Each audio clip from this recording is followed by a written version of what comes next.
The flames lit the night sky, casting shadows that danced like forgotten spirits. The sacred shrine of Uru was now a funeral pyre. Smoke coiled through the trees like ancestral ghosts returning to bear witness. Beneath the towering Iroko tree, the oracle lay still, her robe scorched, her staff of lightning wood shattered beside her. The people stood in silence. Some cried in shame, others in relief, but none dared speak her name. All except one.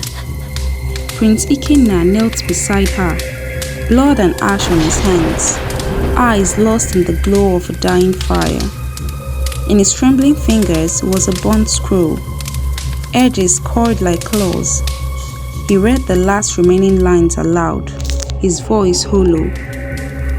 The one you protect will be the hand that strikes you. The truth you seek will destroy your crown, and when the shrine burns, you will remember everything. Someone behind whispered, "Why did she betray us?" But Ikenna knew she didn't betray them, they betrayed her. It had all begun long before the fire. On a quiet morning beneath this same very tree, when the air was thick with dew and the sky unbroken, the oracle of Uru, Nwunye, was not merely a seer, she was the land's memory. Her voice held the weight of centuries, and her silence was feared more than thunder. She had been chosen by the gods, not through ceremony, but through burden. Burden to know what others feared, to feel what others dismissed. Her shrine, nestled at the edge of the forest, breathed with spirit, and though many visited her for wisdom, none dared linger too long, save one, Prince Ikenna. He had come not as royalty, but as a haunted man. For weeks, he had dreamt of the same vision, fire, betrayal, and a woman screaming beneath the Iroko tree. Every night, the same scream. Every morning, the same silence. He stood at the entrance of the shrine, heart pounding. Nwunye looked up from grinding herbs and met his gaze. "You've seen it, haven't you?" she asked softly. He nodded. "I see you die. I see fire. I see guilt, but I don't know whose." She sighed, stirring the herbs. Then it has begun. From that day forward, Nwunye changed. She stopped speaking prophecies. She rejected the royal offerings. When the sick and poor came to her for help, she turned them away with tears in her eyes. The people grew uneasy. Whispered turned to rumors. "She's cursed," they said. "She's hiding something. She lost favor with the gods." Only Ikenna defended her. "She sees what we do not. Give her time." But the kingdom didn't have time. A sickness spread. First, the crops withered. Then the rivers slowed. And then the children fell ill. The king, desperate, summoned his council. "She must be replaced," Chief Duru hissed, a man of wealth and envy. Duru had always seen Nwunye as a threat.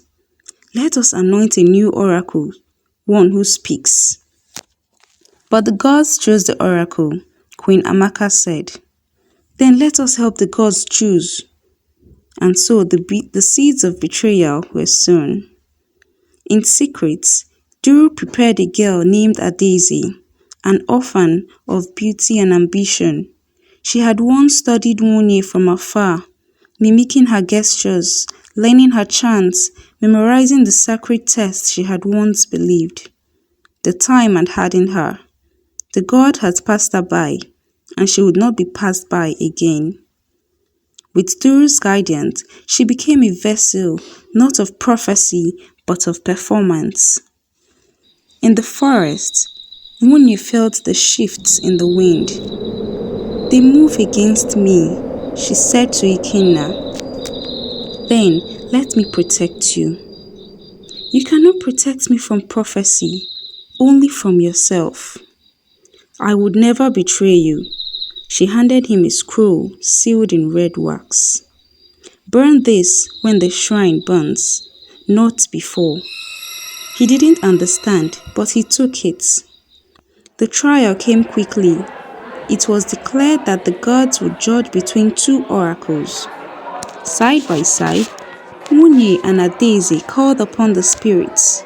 Whoever they answered would be named the voice of the gods. The people gathered. Some came to see justice, others came for blood.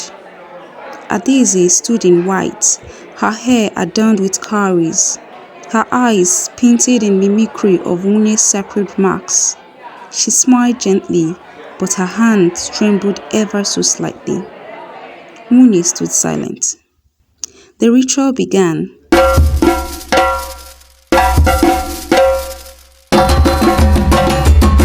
The chants rose. Smoke coiled from incense. For minutes, nothing happened. Then Adaeze fell to her knees and began to speak. "The gods have chosen," she cried. "The old is rotten, the new is pure. One must leave so that many may live." The crowd gasped. Thunder cracked in the distance. Coincidence or sign? Chief Duru raised his arms. "The gods have spoken." But Ikenna stepped forward. "These are not the gods' word. They are theater." Adaeze turned to him, her eyes gleaming. "Do you love her so much you would blind yourself to the truth?" Silence. Even Nwunye said nothing. She only looked at him, and for a moment he hesitated. That was all it took. By nightfall, Nwunye had been cast out. She returned to the forest alone. Her shrine darkened. Her staff stood like a grave marker in the earth. She prayed not for justice, but for mercy on those who would soon regret their choice. Adaeze, now hailed as the new oracle, spoke boldly. She gave a prophecy that led the army to war, and into an ambush. Hundreds died. She blamed Nwunye. "She curses us from the forest," she said.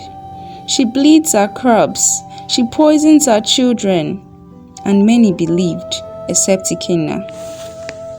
He went back to the forest. "She will destroy the kingdom," he warned Nwunye. "She already has," Nwunye replied. "Then fight back. Speak the truth." "I will not fight lies with more lies."